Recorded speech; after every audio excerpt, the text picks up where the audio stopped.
Hello, I'm Adam, the Learning Coach. You are a musician and you are struggling to learn a new song. Well, I was in that same situation and I was terrified that I was going to have to play it and didn't know it, so I rushed home to learn it. The song is Killer Joe by Benny Golson, and for those of you who are jazz musicians and know Benny Golson, you know that his tunes are deceptively, nightmarishly difficult to learn. They are very complicated, but they're not complicated in a weird way like... They actually sound kind of normal and very tuneful, but they've got difficult chords. I'm going to take you through Killer Joe now and show you how I took this song apart and how you might be able to do the same thing with the song that you're working on. This is Killer Joe right here. Now, Killer Joe starts with a deceptively groovy first part, and it goes like this.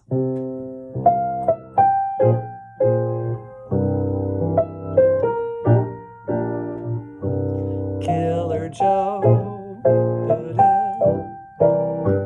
And then it repeats.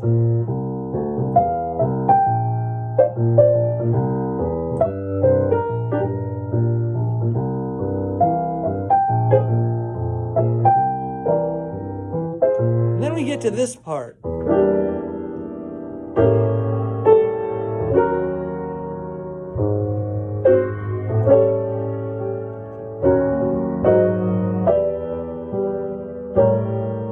And thank God we go back to... But wait, what about that middle part? Because that's the part that'll kill you.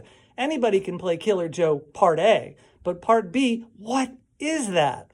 Well, it turns out it's not so complicated as it sounds. Or I should say there's a pattern behind it that you can uncover. The most important part of the pattern that I discovered was this melody, and it goes like this. 2, 3, 4.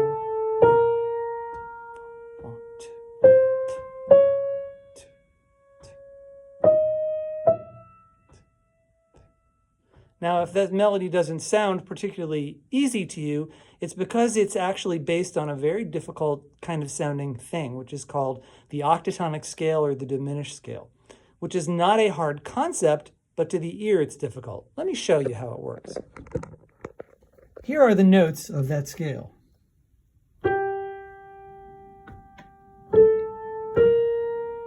In the melody.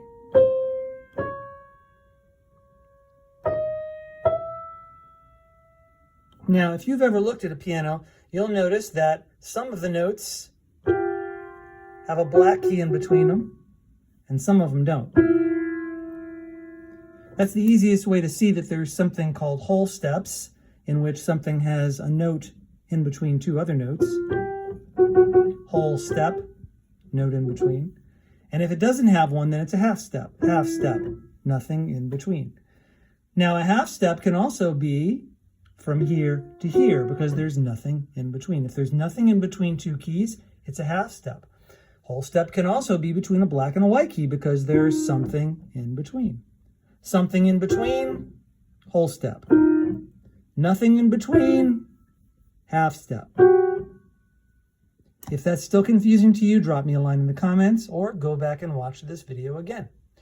This octatonic scale or diminished scale is made up of alternating whole and half steps. Watch as I play through this melody. Whole step, half step. Whole step, half step. Whole step, half step. I'll show it to you again. Whole step, something in between. Half step, nothing in between. Whole step, something in between. Half step, nothing in between. Whole step, something in between. Half step. So it's whole, half, whole. Now, if you understand the explanation of the melody, let's move on to the chords. Now, these are jazz chords, so you may find them difficult unless you are a jazz musician. And if you need help with any of the chords, just drop me a line below and I'll explain them to you. I'm going to call them out in order. E minor 7 flat 5, A7, E flat minor 7, E flat minor 7 to A flat 7, A7, E flat minor 7 to A flat 7, E minor 7, A7. And when you put that with the melody, you get something that sounds really good under that set of chords.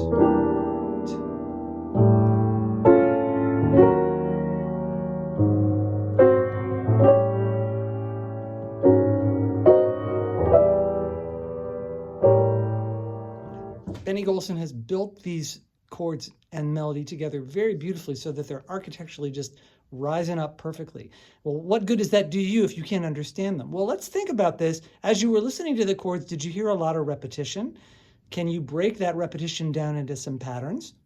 Let's take a look at these chords. This is what they look like in notation, and there's some extra stuff here you'll see. This is just color, so we're going to try to ignore this color stuff now, this sharp 5 and sharp 9. Don't let that confuse you. Just focus on the letters themselves, and if you know majors and minors, focus on that. The chords that we played, E minor 7, flat 5, that's a half diminished, to A7, E flat minor 7, E flat minor 7 to A flat 7, A7, E flat minor 7 to A flat 7, E minor 7 to A7. Now, even just looking at these chords, you might begin to see that I've grouped them in a way that shows how they repeat.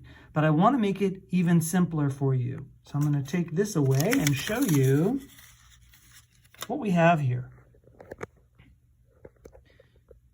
We have a 2-5 sequence going to A7. We have a 2-5 sequence going to A flat 7. We have a weird spot, and then we have a 2-5 sequence going to A7. Now, it's true that these two are not exactly the same. This goes from a half diminished to an A7, and this goes from a plain old minor 7 to an A7, but really, functionally, they're the same. So you can say that these two things are pretty close to the same. And that makes it a lot easier to remember. Then you can just put the little exception in later on. And this is the same thing as this. It's just down a half step. A7 down to A flat 7 is just a half step. So these three things are really similar. And if you can just remember that you've got this thing, move down a half step, do this thing, got a weird spot, then you've got this thing again. That takes care of 3/4 of the tune. What about the weird spot? Well, let's take a look at it. You got A7 by itself, and it doesn't go anywhere else. And then the next set of chords is E flat minor 7 to A flat 7. Well, you can simplify this in one of two ways to make it easier to understand. Either you could expand this A7 and say that this A7 is really the same as E minor 7 to A7. In other words, you can turn it into a 2-5 so that it looks like this thing. Then you have this and this looking the same. Or you could make this go away and just say you've got A7. You went up from A flat 7 to A7, and then you go back down to A flat 7. And then these two things look the same.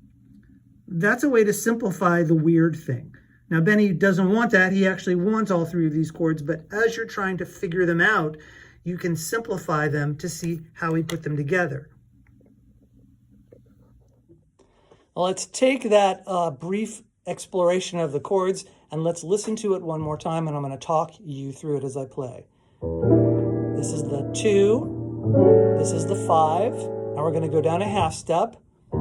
This is the 2, this is the 5, and we're going to go up the half step, no 2, just a 5. Then we're going to go down the half step, 2, 5. Then we're going to go up the half step, 2, 5. This is nothing but a bunch of 2-5s, basically on one of two places, E to A or E flat to A flat.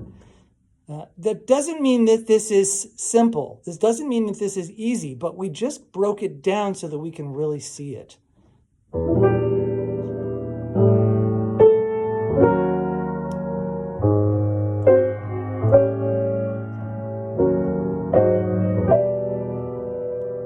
Hopefully now as you listen, you can begin to hear the structure that was confusing you before.